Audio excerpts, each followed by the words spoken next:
Hello and welcome to the overview of the CoreStack well-architected framework review tool. My name's John Norton and I'll be your guide. So the first step in conducting the well-architected framework review is to define a workload. So we're going to select the Create Workload button. We're going to give this a name, and we're just going to call this My Workload. And then we're going to select the workload type. So you'll see here we have stateless applications, stateful applications. These should loosely to AWS's lenses, so the serverless lens and so on. Then I'm just going to select a workload owner. So who is it that owns this particular workload? Then I'm just going to provide a description that I went ahead and typed before we started here. Then we can either identify this particular workload as production or pre-production. We're going to select pre-production. So the next step is to define the workload scope. And so I'm just going to expand this, and we're going to define this in concept with the concept of tiers.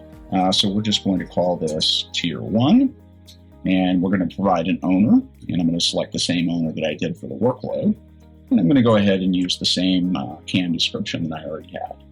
So within CoreStack, there is a concept of tenants, which are just a logical grouping of cloud accounts, projects, subscriptions, whichever cloud provider you're using. So in this particular case, the CoreStack tenant that I am in is in this particular WAF demo. And then what cloud provider or cloud providers make up this particular workload.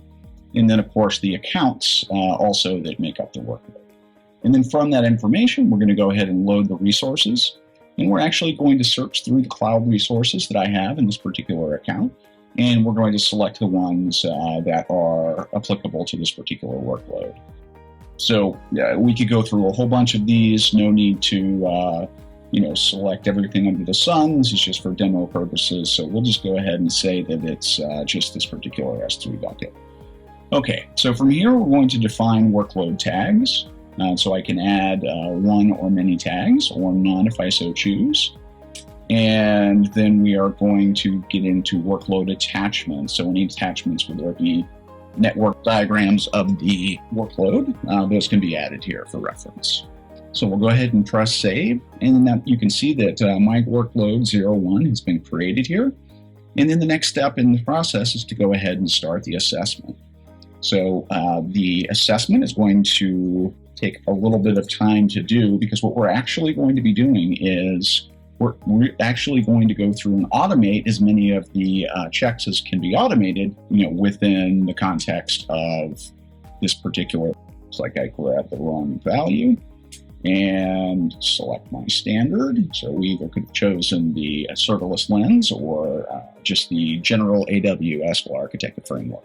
Our tool does have the ability to sync a workload back to AWS. So that you could actually use something you've already started with in the AWS tool, and then you could bring it over here and vice versa. So we'll go ahead and start the assessment. So from here, we can see all of the pillars that are part of the well-architected framework. So each here we have cost optimization, for instance, and so if we wanted to respond to these questions, we would say, for this one, how do you implement cloud financial management? And then we would select one of the options that's available down here.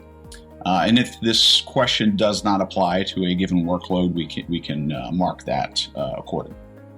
And when we're ready, we can go ahead and view a summary of this particular assessment and get the particular assessment has been complete.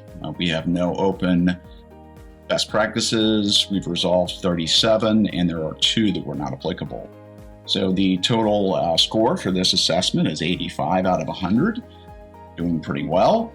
As you can see, we've identified some additional best practices through the automated process, as well as a variety of manual best practices. So from here, if you are the approver, you can approve or reject. Otherwise, you can just go ahead and hit the exit button and you'll be on your way.